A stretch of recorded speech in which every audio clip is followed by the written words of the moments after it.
नमस्कार, नीलम फॅशन क्रिएशनमध्ये तुम्हा सर्वांचं खूप खूप स्वागत आहे। आजच्या व्हिडिओमध्ये मी तुम्हाला 32 साईज फोरटक्स ब्लाऊज ड्राफ्टिंग एकदम परफेक्ट असं शिकवणार आहे। तर या इथे पहा, ब्लाऊजची उंची आहे 13 इंच आणि मी घेणार आहे या इथे 14 इंच। इथूनही असं मी 14 इंचावरती एक पॉइंट दिला। उंची प्लस 1 इंच आपल्याला करायचं आहे। एकदम परफेक्ट फॉर्म्युला मी तुम्हाला या इथं समजावून सांगणार आहे, त्यामुळे तुमचा फोरटक्स ब्लाऊज अजिबात चपटा होणार नाही, एकदम परफेक्ट असा पफ बसेल। ब्लाऊजची उंची घेतल्यानंतर सर्वात पहिल्यांदा आपल्याला घ्यायचं असतं शोल्डर।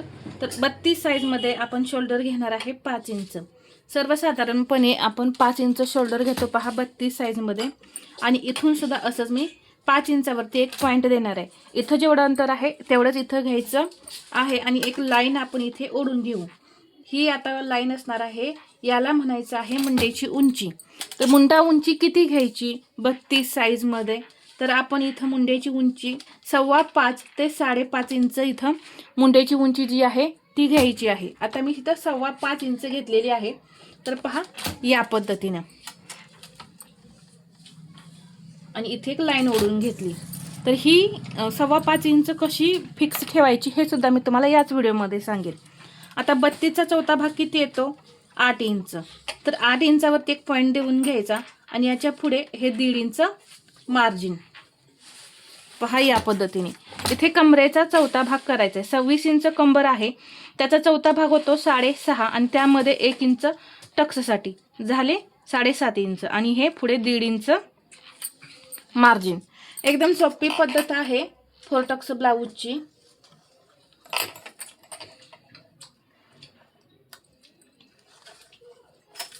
एवढं झाल्यानंतर आता आपल्याला मुंड्याला आकार द्यायचे। तर पाठीमागल्या मुंड्याला आकार देण्यासाठी मी इथं 1.1 म्हणजे 1 आणि वरती 1 पॉइंट असं घेणार आहे। आणि ही जी मुंड्याची लाईन आहे, मुंडा आहे उंची आपली ही, याचा सेंटर करायचा इथे या पद्धतीने। इथे घेणार आहे 1/2 इंच आणि इथे 1/2 इंच, आणि या पद्धतीने मुंड्याला आकार देऊन घ्यायचे। एकदम असे आतल्या आत आकार कसे देता येतील हे पाहायचं आहे आपल्याला। आता इथून 1/2 इंच मार्जिन जे आहे ते सोडून द्यायचं शोल्डर जोडण्यासाठी, आणि मुंडा घेर किती येतोय हे पाहायचं आहे। पहा इथे थोडा टेप हल्लेला आहे, त्यामुळे मी पहा तुम्हाला परत इथं मुंडा घेर मोजून दाखवते। तर 5.25 इंच मुंडा घेर इथं आलेला आहे। मला हवा आहे 6.5 इंच। तर इथे 1/2 इंच एक्स्ट्रा आला, थोडासा लूज असला तरी चालेल, परंतु 1/2 इंच लूज होऊन द्यायचा नाही। म्हणजे 6.5 इंच मुंडा घेर तुम्हाला हवा असेल तर 7 इंच वगैरे येऊ द्यायचा नाही। 6.5 इंच मुंडा घेर आहे तर 1/2 इंच लूज पडला तर चालेल। तर माझा इथं पहा 1/2 इंच लूज आहे, तर ते शिलाईमध्ये पहा कमी जास्त होऊन जातं, काही प्रॉब्लेम येत नाही। तर मी इथं 5.25 इंच घेतला मुंडा, त्यावेळेस आपला मुंडा घेर जो आहे तो 6.25 इंच भरलेला आहे। 5.5 इंच या इथे मी मुंड्याची जी उंची आहे ती घेतली असती तर 7 इंच मुंड्या इथं आपला भरला असता, म्हणजे परत आपल्याला मुंड्याची उंची जी आहे ती कमी जास्त करावी लागते। मग यासाठीच आधीच आपण जेव्हा ब्लाऊजवरून मुंडा चेक करतो त्यावेळेस किती मुंडा घेर आहे याच्या अंदाजावरून एक लाईन आपल्याला ओढायची आहे। मुंडा घेर कमी असेल तर आपण जेवढं रेग्युलरमध्ये माप घेतो त्याच्यापेक्षा थोडं कमी घ्यायचं आहे, आणि मुंडा घेर जास्त असेल तर जरा जास्त माप घ्यायचं आहे। याचा एक आपल्याला अंदाज काढायचा आहे, आणि त्या अंदाजानुसारच इथं मुंड्याची लाईन टाकायची आहे, म्हणजे जास्त कमी जास्त आपल्याला करावं लागणार नाही। हा झाला आपला बॅक पार्ट। फ्रंट पार्टसाठी मी परत इथं एक 1/2 इंचावरती पॉइंट देणार आहे। एक तिरकी लाईन ओढून घेतली इथे पहा, आणि इथून 1/2 इंच घेणार आहे, फक्त 0.75, आणि या पद्धतीने आकार देऊन घ्यायचा। आतल्या आत सगळे आकार आले पाहिजेत, म्हणजे तुमच्या मुंड्यामध्ये घोळ येणार नाही। इथे मी गळ्याची रुंदी जी आहे ती फक्त 2 इंच घेणार आहे, जास्त गळ्याची रुंदी लहान साईजमध्ये घ्यायची नाही।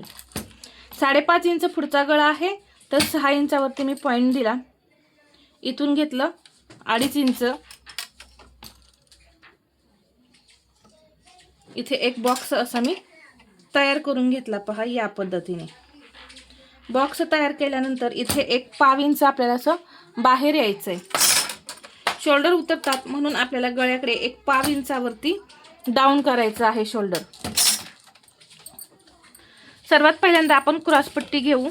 4 टक्स ब्लाऊज जेव्हा आपण नेहमी कटिंग करतो त्यावेळेस आपण कटोरी ब्लाऊजमध्ये किती घेतो क्रॉसपट्टी 2.5 इंच घेतो, परंतु 4 टक्स ब्लाऊजमध्ये कमी घ्यायची. आता एक पाव इंचाने मी इथं क्रॉसपट्टी कमी करणार आहे, 2.25 इंच इथं क्रॉसपट्टी घेणार आहे.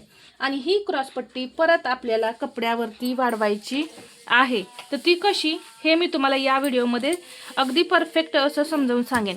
आता या व्हिडिओमध्ये मी क्रॉसपट्टी जी आहे ती सेपरेट काढणार आहे आणि वरचा फ्रंट पार्ट जो आहे तो आपला फुल इथं निघणार आहे. म्हणजे तो आपल्याला कपड्यावरती कुठेही वाढवावा लागणार नाही. क्रॉसपट्टी आपण अलग काढणार आहे. आता इथे क्रॉसपट्टीला आकार देण्यासाठी 1.25 इंच घेतलेला आहे. पहा मी 0.75 आणि इथे 2.25 इंच इथून क्रॉसपट्टी आणि इथे क्रॉसपट्टीला आकार देण्यासाठी 1.25 इंच घेतले. घेतल्यानंतर इथे पहा आपल्याला वाढवायचं आहे 1 इंचाने. सर्व साईजमध्ये हे आपण 1 इंचानेच वाढवतो. हवं असेल तुम्हाला तर तुम्ही आधीच इथे एक अशी सरळ लाईन ओढा 1 इंचाची, पहा इथून अशी, आणि मग तुम्ही हे मार्किंग केलं तरी सुद्धा चालेल. तर इथे हे असं तिरकं आपल्याला कट करायचं आहे. इकडे फ्रंट बाजूला हे एक्स्ट्रा मार्जिन आपल्याला घ्यायचं आहे. टक्स पॉईंट काढूया. 32 छाती आहे, त्याचा चौथा भाग येतो 8 इंच, त्यामध्ये 1 इंच प्लस करायचं. किती झाले 9 इंच. तर इथे मी 9 इंचावरती पॉईंट दिला. आता इथे टक्स पॉईंट काढण्यासाठी छातीचा चौथा भाग प्लस 1 इंच करणं गरजेचं आहे आणि मेन टक्स काढण्यासाठी छातीचा 10वा भाग करायचा आहे. प्रिन्सेसमध्ये सुद्धा तसंच असतं पहा, 10वा भाग आपल्याला करावा लागतो. आता इथून ही जी लाईन आहे इथून मी घेणार आहे छातीचा 10वा भाग. तर 10वा भाग कसा काढायचा, 32 आहे, यामध्ये एक पॉईंट द्यायचा, आपोआप आपला 10वा भाग निघतो. तर किती आलेला आहे 3.2. तर मी आहे असं 3.2 इथं टाकलं म्हणजे 3.25 इंच. तसंच इथे सुद्धा या लाईनपासून इथून नाही, पहा हे जे वाढवलेलं आहे एक्स्ट्रा तिथून मी घेत नाहीये, इथून घेतेय. तर इथून मी घेतलं 3.25 इंच. हे दोन्ही पॉईंट आपले समोरासमोर आले पाहिजेत. इथून खाली घ्यायचं आहे 1.25 इंच आणि हा टक्स आपल्याला देऊन घ्यायचा आहे. पहा इथे अशा पद्धतीने मी हा टक्स दिला. हा आहे आपला मेन टक्स. लहान साईज आहे म्हणून इथे आपण हा टक्स इकडे 1/2 इंच आणि इकडे 1/2 इंच या पद्धतीने हा टक्स घेणार आहे. म्हणजे टोटल आपल्याला मार्जिन किती लागणार आहे 1 इंच. मेन टक्स झाल्यानंतर इथे टक्समध्ये गॅप द्यायचा आहे. तर किती द्यायचं आहे, लहान साईज आहे म्हणून 1.5 इंच घेतलं आणि इथून सुद्धा मी असं हे 1.5 इंच घेतलं. इथं जर टक्स पॉईंट आपण काढला आणि इथून 10वा भाग केला, इथून आपण 1.5 इंच दोन्ही टक्ससाठी घ्यायचं आहे आणि इथूनच परत 2.5 इंचावरती एक पॉईंट देऊन हा आर्महोलचा टक्स आपल्याला तयार करायचा आहे. हा एक टक्स आपला तयार झाला, इथे एक टक्स तयार झाला, इथे एक टक्स तयार झाला, 3 टक्स तयार झाले. आता हा चौथा जो टक्स आहे इथला तो आपल्याला थोडा असा तिरका घ्यायचा आहे.